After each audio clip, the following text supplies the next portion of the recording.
আসসালামু আলাইকুম সুপ্রিয় শিক্ষার্থী। আজকে আমি নবম ও দশম শ্রেণীর শিক্ষার্থীদের রসায়ন দশম অধ্যায় নিয়ে আলোচনা করব এবং দশম অধ্যায়টা খুবই গুরুত্বপূর্ণ একটি অধ্যায় এবং এই আলোচনা করার আগে তোমাদেরকে আমি কিছু জিনিস দেখাবো, তোমরা সেগুলো দেখো এবং আমাকে বলবে এগুলো। এটার নাম তোমরা বলতে পারবে যে তামা, ঠিক আছে? এই তামাটা আমরা কিন্তু প্রত্যেকটা ইলেকট্রনিক কাজে ব্যবহার করি। এখানে এখন যেভাবে দেখতেছে তামা সেটা এরকম ছিল না, খনিতে ছিল আকরিক হিসেবে, সেটাকে আমরা বিশুদ্ধন করে এইভাবে পেয়েছি। তারপর এটা যে পেজ আমরা পেলাম এটার নাম কি? রূপা, ঠিক আছে? এটাও কি আমরা এই তামা এবং রূপা এটা কি পদার্থ বলতে পারবো? এগুলো হচ্ছে খনিজ সম্পদ। এবং এই যে লোহা মানে রড, এটা হচ্ছে কি একটা কি খনিজ সম্পদ মানে লোহা। তারপর এই যে স্বর্ণ আমরা যেটাকে বলি রাসায়নিক নাম হচ্ছে এরাম, এটাও কি এটা খনিজ সম্পদ। এবং আমার হাতে এটা কি এই যে গ্যাস হচ্ছে, এটা একটা প্রাকৃতিক গ্যাস বা গ্যাস। এই গ্যাসটা হচ্ছে প্রোপেন এবং বিউটেনের মিশ্রণ। এই সবগুলো হচ্ছে কি খনিজ সম্পদ। তাহলে আজকে আমাদের পাঠের নাম হচ্ছে খনিজ সম্পদ এবং ধাতু অধাতু। তাহলে আমরা খনিজ সম্পদ কি তা এগুলো দেখেছি ছবিগুলো। এখন আমি তোমাদের খনিজ সম্পদ কি বা কাকে বলে সংজ্ঞাটা বলি। খনিজ সম্পদ হচ্ছে কি? ভূপৃষ্ঠের অভ্যন্তর ভাগের শিলাস্তর হতে মাটি খুঁড়ে যে প্রাকৃতিক সম্পদ পাওয়া যায় তাকে আমরা কি বলি? খনিজ সম্পদ বলি। অর্থাৎ ভূপৃষ্ঠের অভ্যন্তর ভাগের শিলাস্তর হতে মাটি খুঁড়ে যে প্রাকৃতিক সম্পদ পাওয়া যায় তাকে আমরা কি বলি? খনিজ সম্পদ বলি। তাহলে খনিজ সম্পদের উদাহরণগুলো আমরা জানি যে কি সোনা, এটা রাসায়নিক নাম হচ্ছে কি এরাম। তারপর লোহা, তার রাসায়নিক নাম হচ্ছে কি ফেরাস, ঠিক আছে? তারপর তামা, কপার, কপার। আমরা যদি তামা বলি, তামা তার রাসায়নিক নাম কি কপার, ঠিক আছে? এরকম আমরা অসংখ্য মৌল আছে, সেগুলো আমরা প্রাকৃতিক সম্পদ এবং প্রাকৃতিক গ্যাস, সেগুলো আমরা কি খনিজ সম্পদ হিসেবে পাই। এগুলো আমরা বুঝতে পারলাম খনিজ সম্পদটা কি। ধাতুটা আমরা এখানে জিনিসটা খনিজ সম্পদ এগুলো দেখেছি, এগুলোর মধ্যে ধাতু আছে। ধাতু কি আমরা জানি যে সকল পদার্থকে আঘাত করলে টুন টুন শব্দ করে, যেমন এইখানে একটা লোহা আছে, এটাকে যদি আমি আঘাত করি তাহলে এরকম টুন টুন, বা এরকম একটা লোহা দিয়ে যদি লোহাকে আঘাত করি টুন টুন কি করে শব্দ করবে। বিদ্যুৎ পরিবাহী এবং দ্যুতি আছে এবং তারা বিদ্যুৎ পরিবাহী, তাদেরকে আমরা কি বলি? ধাতু বলি। সে হচ্ছে ধাতুগুলা। এখানে আমি খনিজ সম্পদের উদাহরণগুলো সোনা, লোহা, তামা, এগুলো হচ্ছে কি ধাতু। তারপর অধাতু আমি যদি বলি তোমাদেরকে, তাহলে অধাতু গুলো খনিজ সম্পদের মধ্যে আছে। যেমন আমরা জানি যে নাইট্রোজেন, হাইড্রোজেন, এগুলা যেমন যে সকল পদার্থকে আঘাত করলে টুনটু শব্দ করে না, দ্যুতি নেই, বিদ্যুৎ অপরিবাহী, তাদেরকে আমরা কি বলি? অধাতু বলি। যেমন আমরা নাইট্রোজেন গ্যাস, হাইড্রোজেন গ্যাস, এবং আমার এখানে একটা গ্যাসের একটা মেসলাইট আছে, এখানে দেখো তোমরা তরল পদার্থ, এখানে এগুলো গ্যাসীয় পদার্থ, কিন্তু যখন এটাকে আমি কি করি চালাই, একটা আগুন জ্বলবে, সেটা একটা গ্যাস প্রোপেন এবং বিউটেনের একটা মিশ্রণ। এগুলো হচ্ছে ধাতু অধাতু কি খনিজ সম্পদ কি আমরা বুঝতে পেরেছি। তাহলে আমি এখন তোমাদেরকে খনিজ সম্পদ ধাতু অধাতু কি বলেছি। এখন আমি বলবো ভূত্বক কি। ভূত্বক হচ্ছে কি?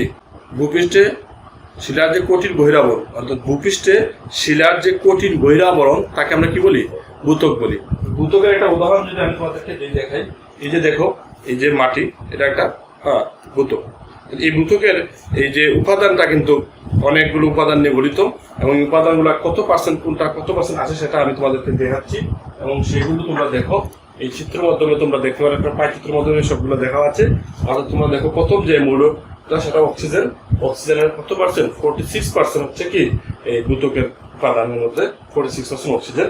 এবং সোডিয়াম 3%, মানে 3%, অন্যান্য 2%, এবং ম্যাগনেসিয়াম হচ্ছে 2%, সিলিকন 27%, অ্যালুমিনিয়াম 8.4%, তারপর আয়রন মানে লোহা কত 5%, ক্যালসিয়াম 4%, পটাশিয়াম 3%। তাহলে আমি যদি বলি যে ভূত্বকের প্রধান দুটি উপাদান কি এবং সবচেয়ে বেশি পরিমাণে কোন উপাদানগুলো থাকে ভূত্বকের মধ্যে, তোমরা অবশ্যই বলতে পারবে কি অক্সিজেন 46% আর সিলিকন 27%। এই দুটি উপাদান হচ্ছে ভূত্বকের প্রধান উপাদান। তাহলে আমরা এখন বলি খনিজ কাকে বলে, খনিজ কি। অর্থাৎ মাটির উপরিভাগে বা তল দেশে যে সকল পদার্থ থেকে আমরা প্রয়োজনীয় দ্রব্যাদি যেমন বিভিন্ন প্রকার ধাতু অধাতু ইত্যাদি সংগ্রহ করা হয় তাদেরকে আমরা কি বলি? খনিজ বলি। অর্থাৎ এগুলো আমরা বুঝতে পারলাম খনিজটা কি, যে মাটির উপরিভাগে বা তল দেশে, মাটির উপরিভাগে বা তল দেশে যে সকল পদার্থ থেকে আমরা কি করি, আমরা প্রয়োজনীয় দ্রব্যাদি যেমন কি ধাতু অধাতু ইত্যাদি সংগ্রহ করা হয়, হ্যাঁ, তাদেরকে আমরা কি বলি? খনিজ বলি। খনিজটা আমরা মৌলিক ভৌত অবস্থার উপর ভিত্তি করে খনিজটাকে আমরা 3 ভাগে ভাগ করেছি। কঠিন খনিজ, তরল খনিজ, গ্যাসীয় খনিজ। তাহলে আমরা খনিজরা ভৌত অবস্থার উপর ভিত্তি করে 3 ভাগে পেয়েছি। একটা হচ্ছে কি, প্রথম নম্বর হচ্ছে কঠিন খনিজ, 2 নম্বর তরল খনিজ, 3 নম্বর হচ্ছে গ্যাসীয় খনিজ। তাহলে প্রথম যে আমরা কঠিন খনিজটা আমরা বুঝতে পারি ম্যাগনেটাইট, মানে লোহার একটা খনিজ বা খনিজ আমরা বলতে পারি। ম্যাগনেটাইট লোহার একটা খনিজ, বক্সাইট অ্যালুমিনিয়ামের খনিজ, ঠিক আছে। তাহলে কঠিন খনিজ আমরা কি বললাম? Magnetite, bauxite. ম্যাগনেটাইট হচ্ছে একটা লোহার খনিজ আর বক্সাইট হচ্ছে অ্যালুমিনিয়ামের খনিজ। তারপর তরল খনিজ, তরল খনিজটা হচ্ছে কি ভারত এবং খনিজ তেল, এগুলো হচ্ছে তরল খনিজ, তরল অবস্থা পাওয়া যায়। আর গ্যাসীয় খনিজ প্রাকৃতিক গ্যাস, এই প্রাকৃতিক গ্যাসটা আমরা খনিজ গ্যাসীয় যে খনিজটা গ্যাসীয় অবস্থায় পাওয়া যায় সেগুলো এটা কি প্রাকৃতিক গ্যাসটা হচ্ছে কি গ্যাসীয় খনিজ, এটা গ্যাসীয় অবস্থা পাওয়া যায়। তাহলে আমরা খনিজটা আমরা পেয়েছি ভৌত অবস্থার উপর 3 ভাবে পাওয়া যায় এবং রাসায়নিক অবস্থার উপর ভিত্তি করে খনিজটা আবার 2 ভাগে বিভক্ত। 1 নম্বর হচ্ছে কি মৌলিক খনিজ, মৌলিক খনিজ। আর মৌলিক খনিজটা হচ্ছে কি আমরা দেখি যে এরা মুক্ত অবস্থা থাকে, মানে এটা হচ্ছে কি সোনা, যে স্বর্ণ বা গোল্ড, এটা একটা মৌলিক খনিজ, এটা মুক্ত অবস্থা থাকে প্রকৃতিতে, এবং এটাকে বলে মৌলিক খনিজ, শুধু মৌলগুলো থাকবে।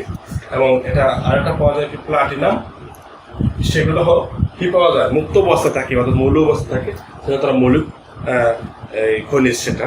এবং 2 নম্বরে যেটা হচ্ছে যৌগিক খনিজ, যৌগিক খনিজ অর্থাৎ যেগুলো যৌগ অবস্থায় পাওয়া যায় সেটা হচ্ছে কি যৌগিক খনিজ। যেমন লেডের গ্লেনা, পিবিএস, তারপর জিঙ্কেস, জিঙ্কল্যান্ড, তারপর বক্সাইট, Al2O3, এগুলা। এই জিঙ্কল্যান্ড, জেলেনেস, জিঙ্কের, লেডেস হলে এটা হচ্ছে গেলেনা বা পিবিএস, যেটাকে আমরা বলি লেডের আকরি খনিজ, সেটা যৌগিক অবস্থা পাওয়া যায়। এবং লেড এবং সালফার দুইটা, পিবি প্লাম বা লেড এবং সীসা বা সালফার, জিঙ্ক সালফার এবং Al2O3 গেলেনা, প্রত্যেকটি যৌগিক অবস্থায় আছে, এই জন্য এরা বলা কি যৌগিক খনিজ। তাহলে আমরা এতক্ষণ আমরা খনিজ পদার্থ নিয়ে আলোচনা করেছি। এখন আমরা আলোচনা করব শিলা। শিলাটা কি দেখো, শিলা তো বুঝতে পারো পাথর, এটা অনেক প্রকারভেদ আছে, সেটা আমরা দেখবো।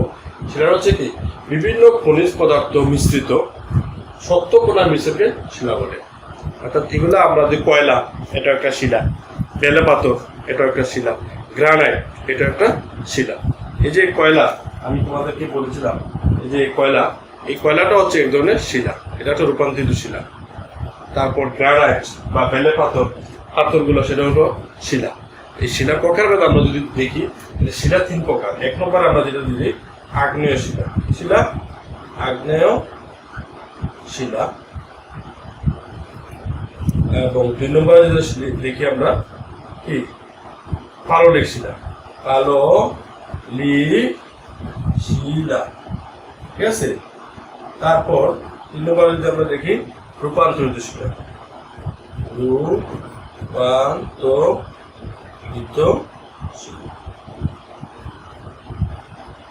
রূপান্তরিত শিলা। তাহলে আমরা এখন দেখেছিলাম শিলা 3 প্রকার, আগ্নেয় শিলা, পাললিক শিলা, রূপান্তরিত শিলা। এখন আমি আগ্নেয় শিলা কাকে বলে সেটা আমি এখন বিস্তারিত বলছি, তোমরা দেখো সবাই। যে আগ্নেয় শিলা আগ্নেয়গিরি থেকে, আগ্নেয়গিরি তো বুঝো সেখানে অনেক বেশি আগুন জ্বলে, যে কোনো একটা জায়গাতে আগুন, পাহাড় বা লোহা যেই থাকুক না সব গলে অগ্নুৎপাত বা আগুনের মতো তৈরি হয়, সেখানে যা থাকে তা গলে যায়। অর্থাৎ আগ্নেয়গিরি থেকে যে গলিত পদার্থ সমূহের মিশ্রণ বের হয়, তাকে আমরা ম্যাগমা বলি। অর্থাৎ আগ্নেয়গিরি থেকে যে গলিত পদার্থের শুভ মিশ্রণ বের হয় তাকে আমরা কি বলি? ম্যাগমা। আর ম্যাগমা যখন ঠান্ডা হয়ে কঠিন পদার্থে পরিণত হয়, হ্যাঁ, তখন তাকে আমরা কি বলি? আগ্নেয় শিলা। অর্থাৎ ম্যাগমাটা যখন ঠান্ডা হয়ে কঠিন পদার্থে পরিণত হয় তখন তাকে আমরা কি বলি? আগ্নেয় শিলা বলি। আর আগ্নেয় শিলার একটা উদাহরণ হচ্ছে কি? গ্রানাইট। ঠিক আছে, আগ্নেয় শিলার একটা উদাহরণ। তাহলে পাললিক শিলাটা আমরা বুঝতে পারি যে এটা কি জল, তুফান বা ঘূর্ণিঝড় এগুলোর ফলে নদ নদীতে বিভিন্ন ধরনের পলি মাটি বা বিভিন্ন ধরনের শিলাস্তূপে জমে, যে নদীতে গিয়ে যে ছোটো ছোটো স্থলীভূত হয়ে জমা বাঁধে, তখন এই শিলাকে আমরা কি বলি? হ্যাঁ, পাললিক শিলা বলি। যেমন বেলে পাথর। ঠিক আছে, তাহলে এখন 3 নম্বরটা আমরা দেখছি কি? রূপান্তরিত শিলা। রূপান্তরিত শিলাটা কি? এটা সহজ আমরা যদি বলি, আগ্নেয় শিলা এবং পাললিক শিলা বিভিন্ন তাপ ও চাপে কারণে পরিবর্তিত হয়ে যে নতুন ধরনের শিলা গঠিত হয় তাকে আমরা কি বলি? রূপান্তরিত শিলা বলি। অর্থাৎ আগ্নেয় শিলা, হ্যাঁ, এবং পাললিক শিলা বিভিন্ন তাপ ও চাপের কারণে পরিবর্তিত হয়ে যে নতুন ধরনের শিলা গঠন করে তাকে আমরা রূপান্তরিত শিলা বলি। এবং রূপান্তরিত শিলার একটা প্রধান উদাহরণ হচ্ছে কয়লা। এই কয়লাটা হচ্ছে একটা আমাদের কি রূপান্তরিত শিলার একটা উদাহরণ। তাহলে এখন যে আমি টপিকটা আলোচনা করবো সেটা হচ্ছে কি? আকরিক।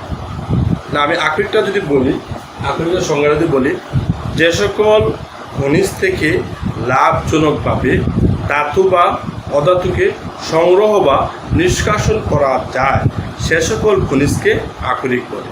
তাহলে আমি আবার বলি, যে আকরিক কাকে বলে?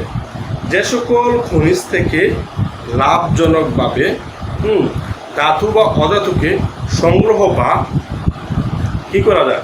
নিষ্কাশন করা যায় সে সকল খনিজকে কি বলে? আকরিক বলে। ঠিক আছে, দেখুন আমি তোমাদের কতগুলা মৌলের আকরিকগুলার দেখো নাম বলি।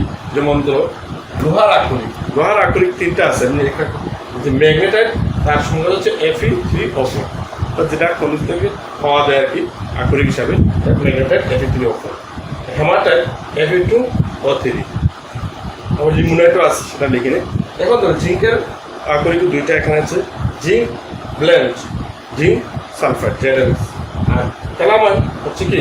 Zinc carbonate. আরও যদি আমি সাগরের পানির আকরিক যদি আমি লিখি তাহলে সোডিয়াম ক্লোরাইড লেখা যায়। ঠিক আছে, আরও গ্যালেনা, লেডের যে আকরিক যদি লিখি PbS, গ্যালেনা। এগুলো আমরা অসংখ্য মৌলের বা যৌগের আকরিক লিখতে পারি। সেই আকরিকগুলো আমরা আরও বিস্তারিত পদ্ধতিতে আলোচনা করব। তাহলে আমি একটা প্রশ্ন দেখি ইম্পর্টেন্ট, এই অধ্যায়ের মধ্যে খুব ইম্পর্টেন্ট একটা প্রশ্ন, সেটা আমি তোমাদেরকে বলি যে সকল আকরিক খনিজ, কিন্তু সকল খনিজ আকরিক না কেন ব্যাখ্যা করো। আমি তোমাদের এটা বাড়ির কাজ দেবো, কিন্তু আমি প্রাথমিকভাবে তোমাদেরকে কিছু কি বলি ব্যাখ্যাটা দিয়ে দিই। তাহলে আমরা সকল আকরিক খনিজ, সকল খনিজ আকরিক না কেন ব্যাখ্যা করো। প্রথমে আমি তোমাদেরকে একটা আকরিকের নাম বলি, আমি সংক্ষেপে লিখি, তোমরা ব্যাখ্যা করবে। PbS, এটা গ্যালেনা বা লেডের একটা আকরিক। আমরা যদি বলি যে লেড ধাতুর একটা আকরিক হচ্ছে গ্যালেনা, গ্যালেনা থেকে লাভজনকভাবে লেড ধাতু নিষ্কাশন করা যায়, তাই গ্যালেনাকে লেড ধাতুর আকরিক বা কি বলা হয়? খনিজ বলা হয়। তাহলে আমরা দেখি আরেকটা আকরিক Al2O3 দ্বিগুণ পানির বক্সাইড। ঠিক আছে, এই বক্সাইড থেকে লাভজনকভাবে অ্যালুমিনিয়াম ধাতু নিষ্কাশন করা যায়, তাই এই বক্সাইডকে অ্যালুমিনিয়ামের আকরিক বা খনিজ বলা হয়। অর্থাৎ এই অ্যালুমিনিয়াম মানে Al2O3 থেকে বক্সাইড থেকে লাভজনকভাবে অ্যালুমিনিয়াম ধাতু নিষ্কাশন করা যায়, তাই বক্সাইডকে অ্যালুমিনিয়াম ধাতুর আকরিক বা খনিজ বলা হয়। আবার আমি যদি বলি যে কাদামারি থেকে লাভজনকভাবে অ্যালুমিনিয়াম ধাতু কী করা যায় না? নিষ্কাশন করা যায় না, তাই কাদামাটি হচ্ছে অ্যালুমিনিয়ামের একটা খনিজ, কিন্তু কি নয়? আকরিক নয়। অর্থাৎ অ্যালুমিনিয়াম থেকে লাভজনকভাবে মানে কাদামাটি থেকে লাভজনকভাবে অ্যালুমিনিয়াম যাতে নিষ্কাশন করা যায় না, তাই আমরা বলতে পারি কাদামাটি হচ্ছে অ্যালুমিনিয়ামের একটা খনিজ, কিন্তু কি নয়, আকরিক নয়। তাই আমি তোমাদেরকে বলতে পারি যে কি সকল আকরিক খনিজ, কিন্তু সকল খনিজ আকরিক নয়, এই কারণে আমরা ব্যাখ্যা করতে পারি। সুপ্রিয় শিক্ষার্থী, আজকে তোমাদের যে ক্লাস নিয়েছি সেই আলোকে আজকে তোমাদের বাড়ির কাজ আমি দিচ্ছি। দেখো, 1 নম্বর হচ্ছে খনিজ সম্পদ কি, 2 নম্বর ভৌতকের প্রধান দুটি উপাদান কি কি, 3 নম্বর হচ্ছে আকরিক খনিজের মধ্যে দুটি পার্থক্য লেখো, 4 হচ্ছে কয়লা রূপান্তরিত শিলা কেন ব্যাখ্যা করো। তাহলে এই প্রশ্নগুলো তোমরা ভালো করে শিখে লিখে দেখাবে এবং তোমাদের প্রত্যেককে স্বাগত জানিয়ে আজকে ক্লাস এখানে শেষ করছি। আল্লাহ হাফেজ।